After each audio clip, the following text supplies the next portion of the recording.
નમસ્કાર મિત્રો, good morning. આજે હું તમને 25 થી 30 કિલોમીટર સાયકલિંગ માટે બેસ્ટ રૂટ બતાવી રહ્યો છું. વેલેન્ટાઇન સર્કલથી સરદારનગર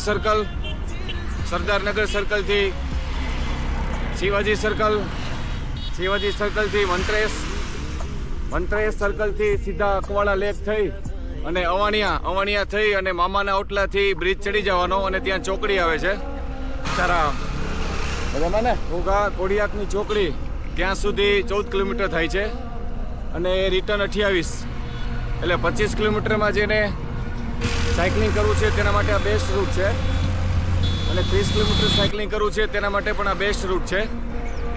તમે અહીંયાનો નજારો જોઈ શકો છો.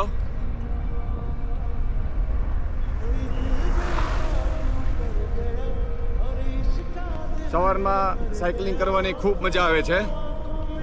મેં આ રૂટ ઉપર 1 વર્ષ કન્ટિન્યુ 30 કિલોમીટર સાયકલિંગ કરેલી છે. ત્યારબાદ મેં લોંગ સાયકલિંગ શરૂ કરેલી. ફાસ્ટ સાયકલિંગ ચલાવવું હોય તો પણ બેસ્ટ રૂટ છે.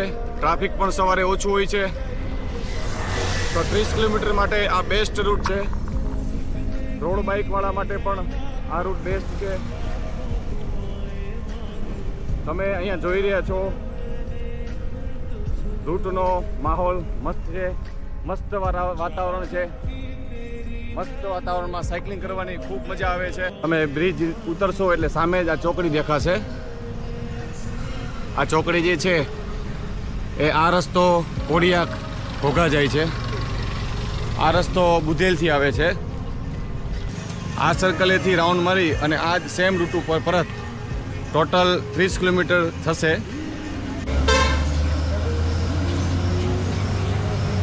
સ્ટેશન છે અને બસ સ્ટેશનની પાછળ ક્રિષ્ના પાન છે. અમે અહીંયા ચા પીએ છીએ. કાકાની ચા બહુ મજા આવે છે, તો આ કાકાની ચા પણ તમે પીજો અવશ્ય.